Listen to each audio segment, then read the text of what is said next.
You're the reason why I am my way. You're the reason why I rip my shirts, why I eat at the buffet. Butter, you got your very own kind of nice. We all live inside a butter world. Oh, butter, gonna eat it by the sticks tonight.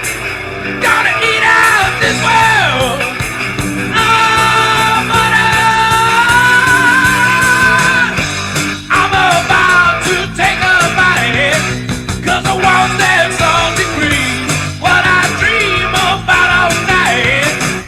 Butter dreaming. I'm about to take a bite, 'cause I want that salty cream.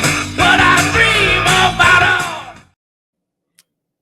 Welcome everyone to a Monday Night Live with Butterfield.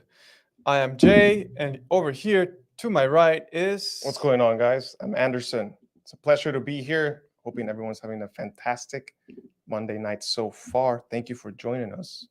I really appreciate it. Let us know where you're watching from. Thanks everyone. Yeah.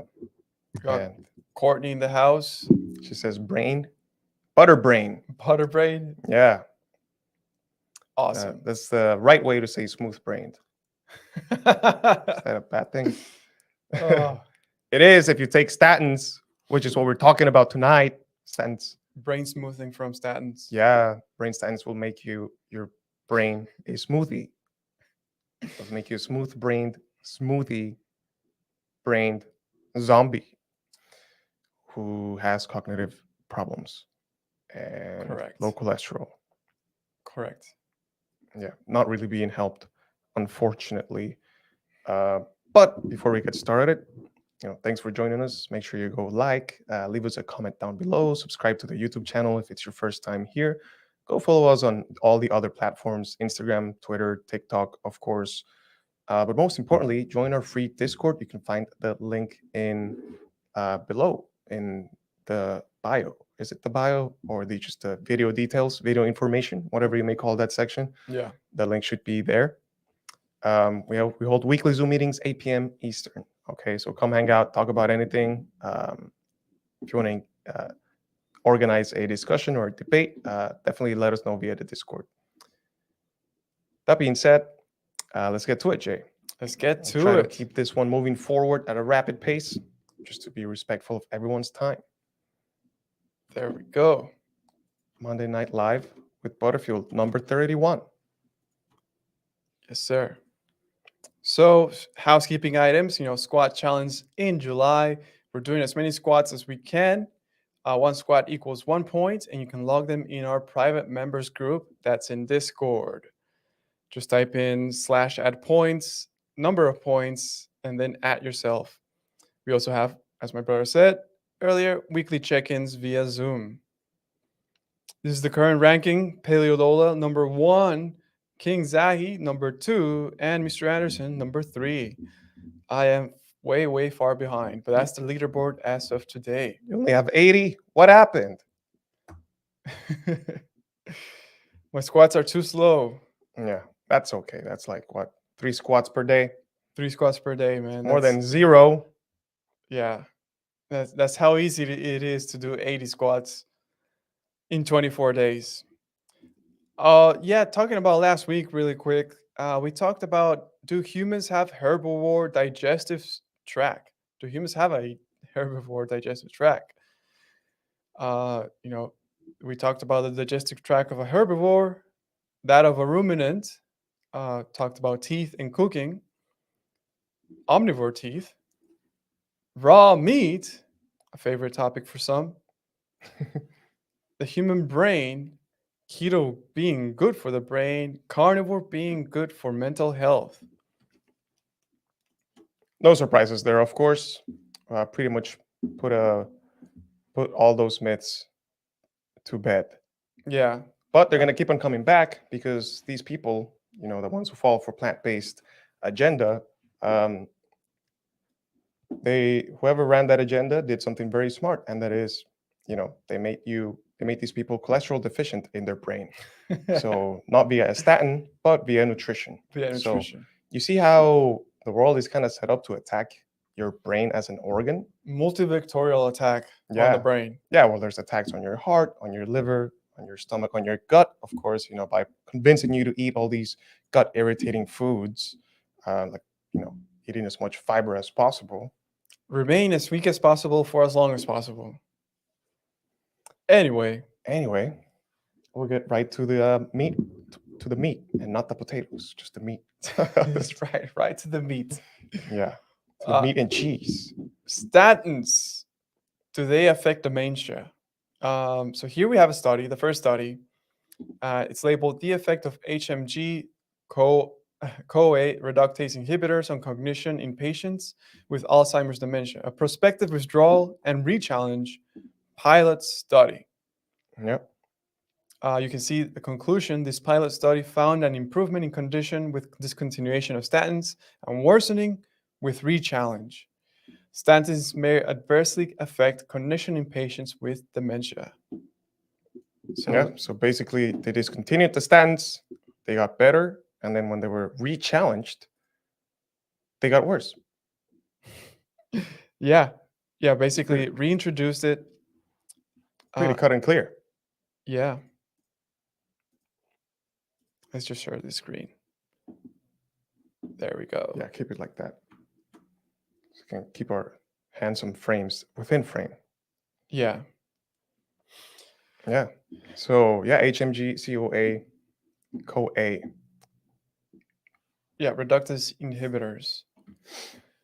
Do you want to read the background? Yeah, so statins are well known for their cardiovascular benefits. Are they really?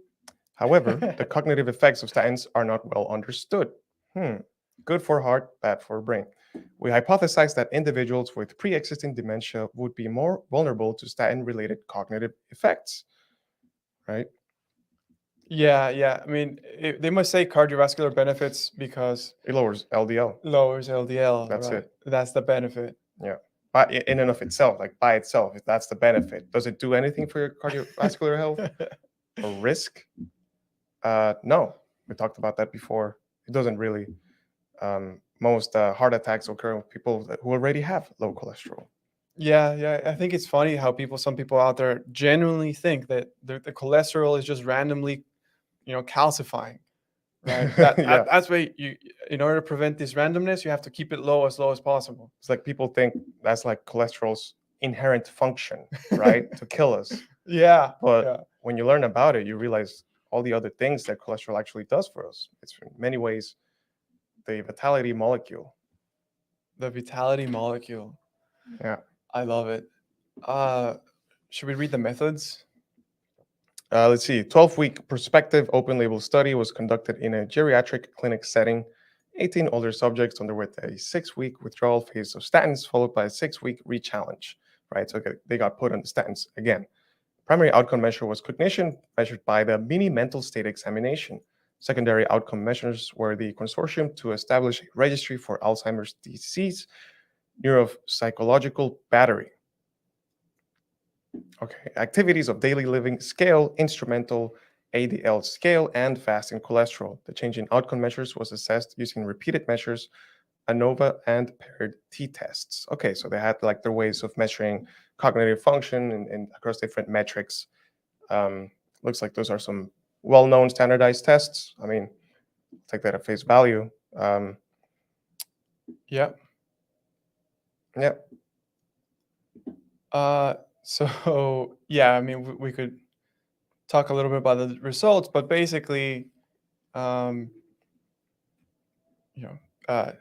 already read the conclusion, right? That discontinuation of statins led to worsening in cognition, and discontinuation of statins improved cognition, and then reintroducing statins negative challenge cognition. That's right. Based using the MMSE score. Exactly. So look at the next study. Statins only good for familial hypercholesterolemia in midlife. So, the first study basically looked at the cognitive effects of taking people who are already on statins off the statins and then adding them back in again. There's a cognitive improvement and then worsening, right? Now, this one's funny because the conclusion on this one, um, uh, Back to the slide. yeah, show their conclusion is literally limited. There's limited evidence suggests the decreased risk of dementia seen with statins may be limited to patients with hyperlipidemia in midlife. Okay, so that's a very confusing way. Pay attention to what they're saying here. They're saying there's limited evidence suggesting that there's a decreased risk of dementia. And that's limited to patients with hyperlipidemia in midlife. So only those patients who have hyperlipidemia are in midlife have limited evidence to show that there is a decreased risk of dementia when they take statins. Does that make sense? It's there's a lot packed in there. Yeah, Definitely. it's tricky, but do you understand what they're trying to say? They're trying to say that, basically looking at the flip side, right? They're not saying statins increase your risk of dementia. They're saying that there is limited evidence that statins are a risk to dementia if you're hyperlipidemic in midlife. Does that make sense? Yeah, yeah, I don't know if that makes sense. yeah. So basically, yeah, if you there's limited evidence to show there's increased risk of dementia or something like that. Oh no, I got it wrong. Here, let's go. Abstract. Okay, nearly 30% of adults, the 40 years or older in the United States, are on statin. Wow, that's a ton of people. The widespread use heightens the importance of careful Go consideration. figure. I mean, it's critical mass. Yeah. Although randomized controlled trials have not confirmed cognitive impairing effects with statins, continuing evidence suggests that statins have the ability to cause reversible cognitive impairment in some patients. Keyword reversible. Paradoxically, that's a red flag, statins have also been shown to decrease the risk of dementia, Alzheimer's disease, and improve cognitive impairment in some cases. However, randomized control trials have similarly failed to find the beneficial effect. Supporting evidence for both claims is compelling, whereas known limitation of the clinical trials may explain the lack of findings. This narrative review aims to explain why there's still controversy on how both effects can and may be possible. The mechanisms that have been hypothesized for each are seemingly independent from another and may explain the contradicting results. Being mindful of the complex effects of statins, healthcare providers may need to be able to identify patients who are at risk for or are already experiencing cognitive impairment from statin use, while also identifying those who could potentially decrease the risk of dementia with statins. Interesting. Exactly. So this was looking at the flip side, right? Is there a benefit to dementia by taking statins? And they're suggesting that there's some data, even though none of the randomized controlled trials show that benefit. Some other data suggests that statins actually protect you against dementia. And that is why their conclusion is so confusing, because at the end they find that there is limited evidence that suggests that there is a benefit to statins insofar as dementia, only if you have hyperlipidemia at midlife. So anyone else outside that subset means that there's absolutely no evidence to say that there is a benefit to your cognitive function. And there is everything to suggest that there's actually impairment of cognitive function. So they can only make the claim that there's risk to dementia if you have hyperlipidemia and statins. They can only make the claim that there is a reduced risk of dementia If you have hyperlipidemia. if you have hyperlipidemia and are midlife. Does that make sense? Oh, okay. So So hyperlipidemia, you already have like a lot. You naturally already have a lot of cholesterol. right. So statins probably just reduce it by cholesterol by a little bit, potentially bringing you to like whatever another person's high cholesterol level. Exactly. So, Yes. So this person still has high cholesterol, therefore, they show less cognitive decline. Exactly. Oh my God. Yeah, yeah. Broke it down beautifully. Hopefully everyone understood that. If you didn't, go listen to Jay like the last 10 seconds because he put it beautifully. Because it's a bit wordy the way they wrote this paper, but it's their way of telling you, right? It benefits the system to keep you confused. Yeah, yeah. It's all just meant to confuse you. Is there a benefit? Some data suggests there's benefits to dementia with statins. Oh, only if you have hyperlipidemia. How good is the evidence for that? It's very limited, and it's the only evidence we have. Everything else points to the idea that it's bad for cognitive function. Yeah.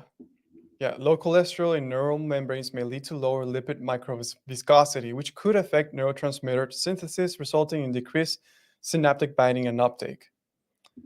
The statin, this mechanism could explain reversal of cognitive impairment.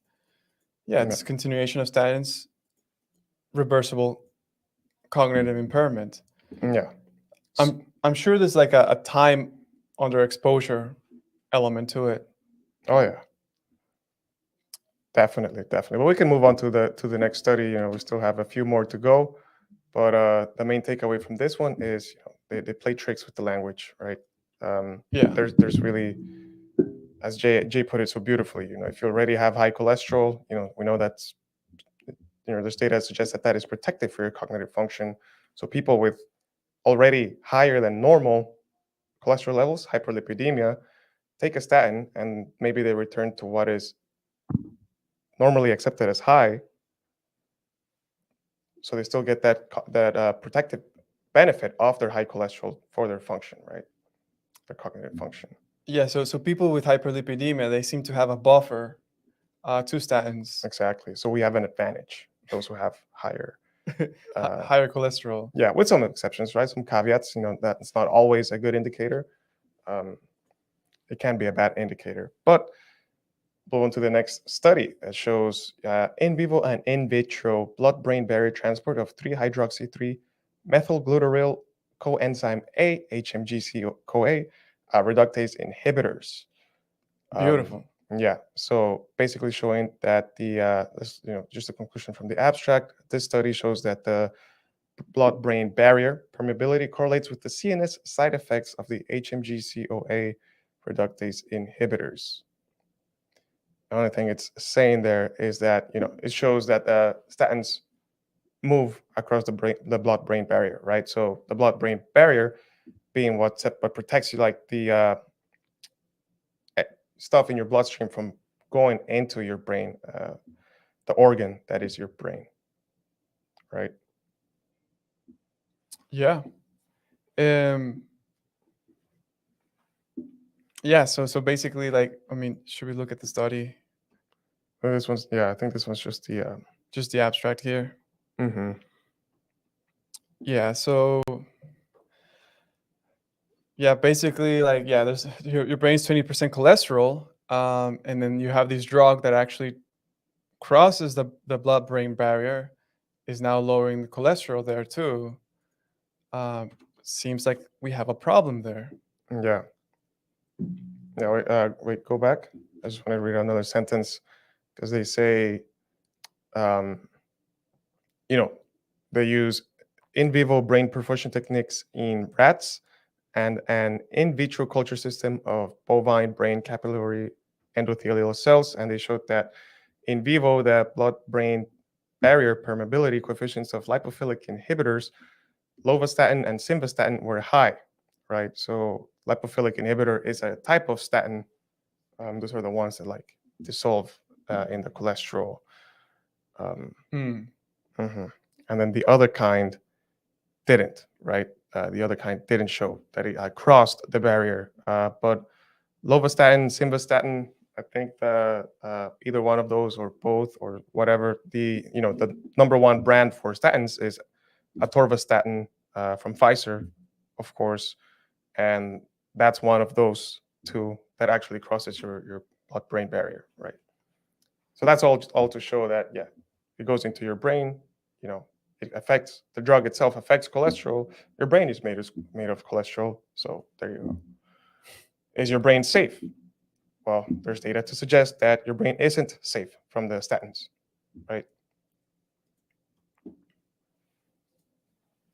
Statin risk of adverse cognitive effects. From the Journal of Pharmacovigilance, examination of the FDA warning for statins and cognitive dysfunction. Yeah, so this is kind of like a letter from different researchers aimed to the FDA, Yeah. saying like, hey, your warnings for this drug, they're not accurate, they're not consistent with what the data reflects, right?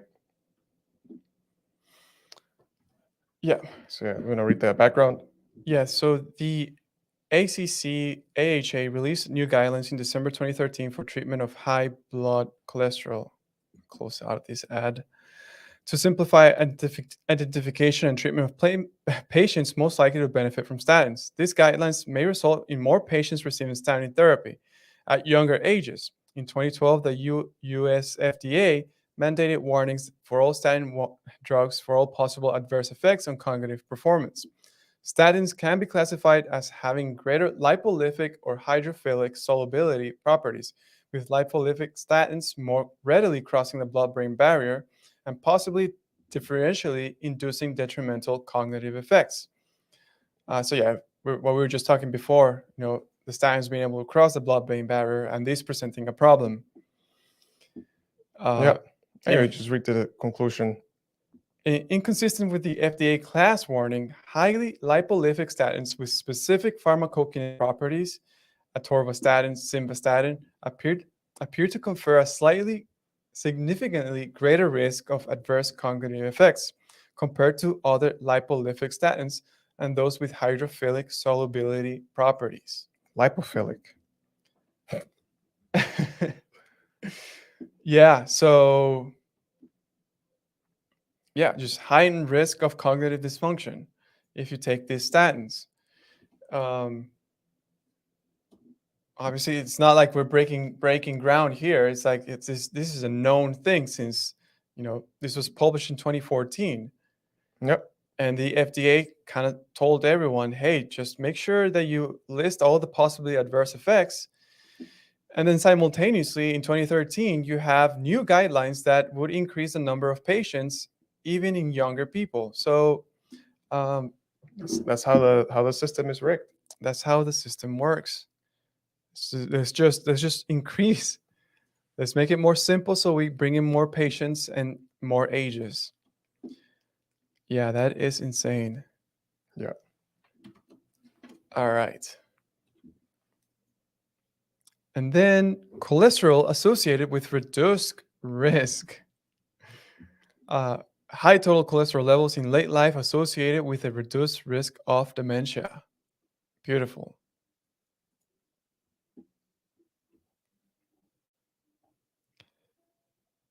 The objective was to examine the longitudinal association between plasma total cholesterol and triglyceride levels and incident dementia. Yeah. So conclusion, high cholesterol in late life was associated with decreased dementia risk, which is in contrast to previous studies suggesting high cholesterol in midlife is a risk factor for later dementia. The conflicting results may be explained by the timing of the cholesterol measurements in relationship to age and the clinical onset of dementia. Yeah. So this is actually a pretty long study, right? So very long study. Yeah, they were examined at age 70 is what they're saying. Yeah, they were examined. And then they were examined at 75. Okay, yeah, from 70 and later. Yeah, 70, Right. 75, 79, 81, and 88. So from beginning to the last measurement, that's 18 years, right? So that's a lot of time in late life. Triglyceride levels were not associated with dementia. There Yeah. you go. High cholesterol suggests protective effect. People over 70. Yeah. Not surprised, knowing what we know. Yeah. Yeah. And the other aspect of it is timing, right? So it's that if you measure high cholesterol, then you know later in life um, that you probably won't have dementia. Exactly. Yeah. Eat your fats, people. Saturated fats support the production of cholesterol. Dementia and low cholesterol. 26-year change in total cholesterol levels and incident dementia. The Honolulu, Asia Aging Study. Let's open that up. Background: the relationship between total cholesterol levels and dementia is unclear. Well, it's striking that there is a relationship to be discussed in the first place, right? I mean, I know. It's unclear, so the question must be asked. It's bad that the question has to be asked to begin with. exactly. To compare the natural history of change in total cholesterol across 26 years between men who did and did not develop dementia 3 years after the last measurement. So this is you know a bunch of people measured on 5 occasions and screened for dementia on 2 occasions. Results. You want to read the results? And Yeah. Cholesterol levels in men with dementia, and in particular those with Alzheimer's disease, had declined at least 15 years before the diagnosis and remained lower than cholesterol levels in men without dementia throughout the period. The difference in slopes was robust to adjustment for potential confounding factors, including vascular risk factors, weight change, alcohol intake, and use of lipid lowering agents. So, conclusion: a decline in serum total cholesterol levels may be associated with early stages in the development of dementia. Right? Too long didn't read.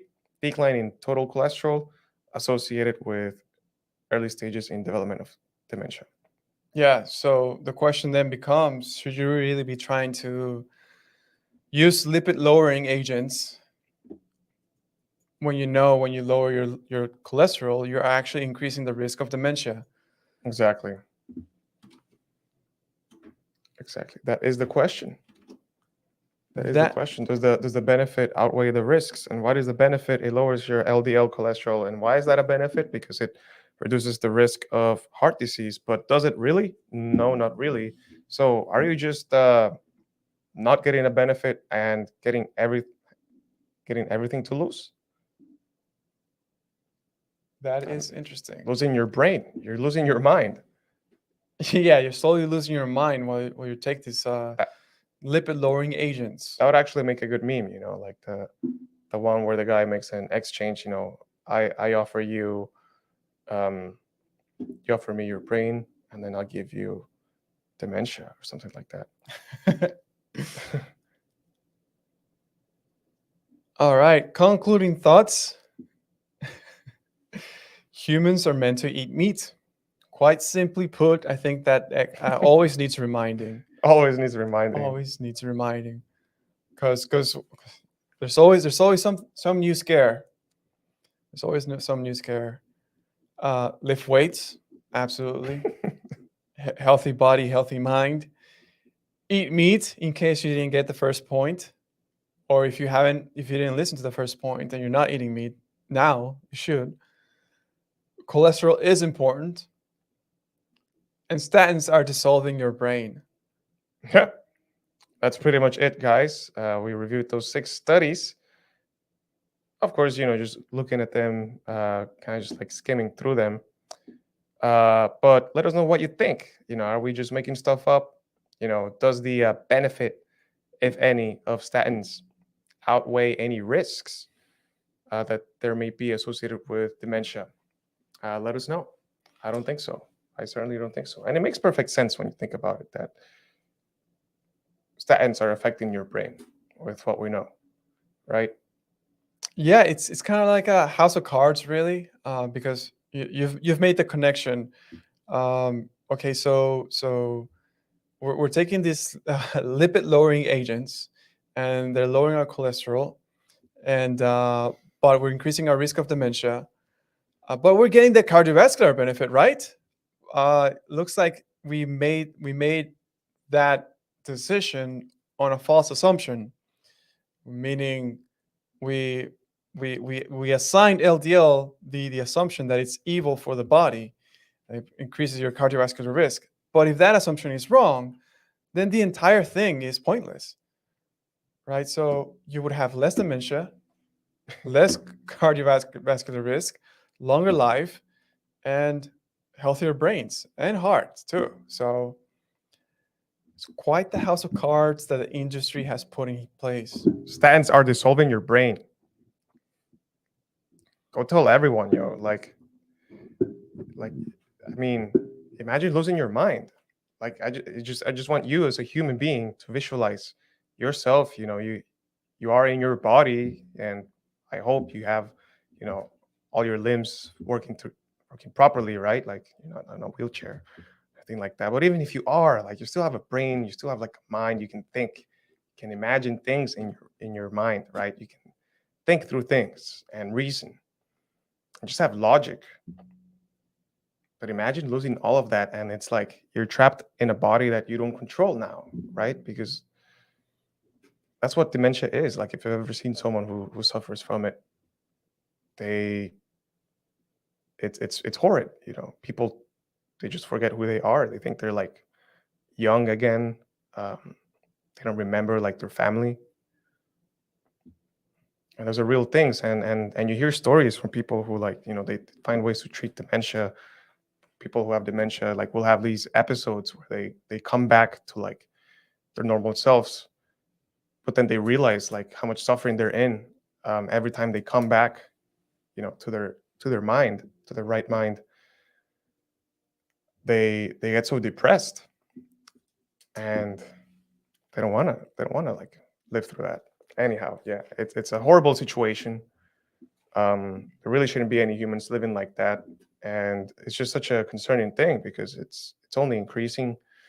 And all of this can be solved very easily if people just ate steak and eggs for a whole year.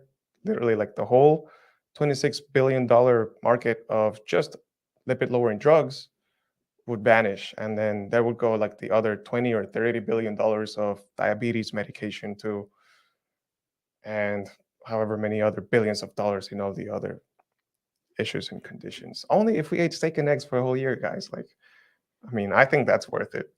So Yeah, I mean, 26 billion, $26 billion. that's just lipid lowering drugs.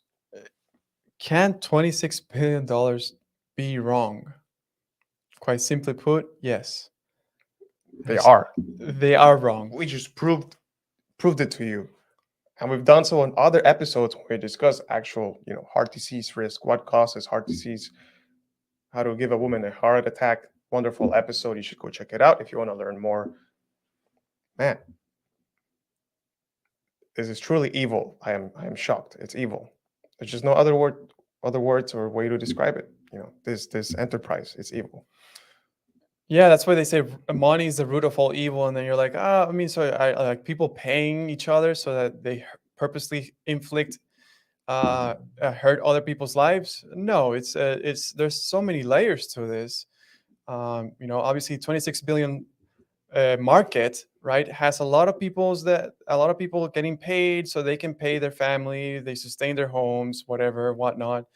But it's kind of convenient to keep upholding this lie. But in exchange, the true cost of this $26 billion is human health. So that's what's getting sacrificed here, human health, which ironically is what these same people are trying to undo.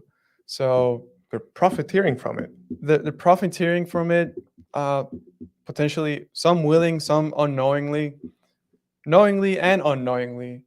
We don't know, but obviously either of those two types of people in that industry will very likely put a blind eye to this sort of evidence, to the truth, because their entire livelihoods depends on it, right? So right? Yeah.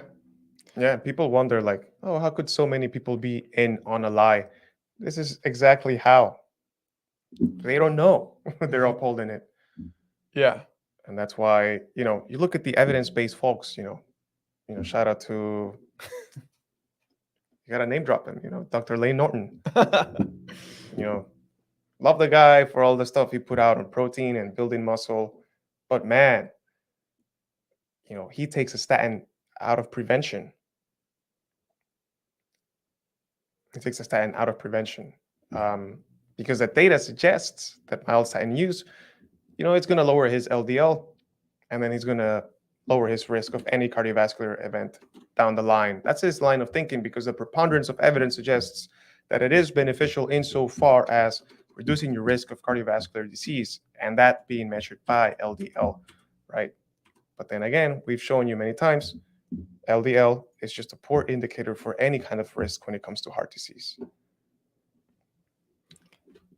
So imagine being that science-bound, where you're actually dissolving your brain because the data told you to. He says, Jeremy Lefebvre is here. Nice beard, man. Shout out to Jeremy. I'm going to grow one day too. That's because they gave me too much low-fat milk when I was growing up. Yeah. He says, I do not disagree at all, but what are your sources? Yes, you probably just tuned in right now, but yeah, we just covered 6 different studies, all talking about statins and cholesterol, and how statins cross a blood-brain barrier, and how it's quite a problem to actually have statins in you because they cross the blood-brain barrier, so they actually impact the cholesterol in your brain, Exactly. increasing your risk for dementia. We just covered all of this. Yep. Yeah, this was all just concerned to cognitive function. If you're interested in hearing about cholesterol and its implications in heart disease, heart risk, cardiovascular disease, health, heart attacks, myocardial infarction, whichever word you want to use, we've talked about those too in other episodes. How to give a woman a heart attack was one, and several times. I mean, we love talking about cholesterol and all the data, all the conflicting data that there is out there. So yeah, I mean, I think we're past our time, Jay. Yeah, we are out of We time. gotta go to the gym, We're gonna go to the gym and eat. practice what we preach. Fortify our bodies, fortify our minds, and ultimately fortify our spirits, because there's a war going on. People, wake up. So, best thing you can do is just get strong, man.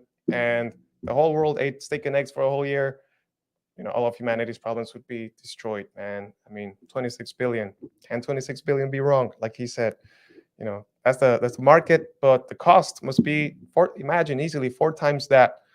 Every dollar spent on sick care is like, who knows, $4 or $5 lost of like human productivity. Yeah.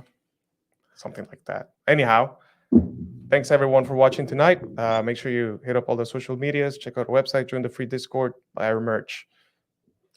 With that, thanks everyone for tuning in. Wishing everyone a happy, healthy, and more nutrient-dense era. Catch you all next time.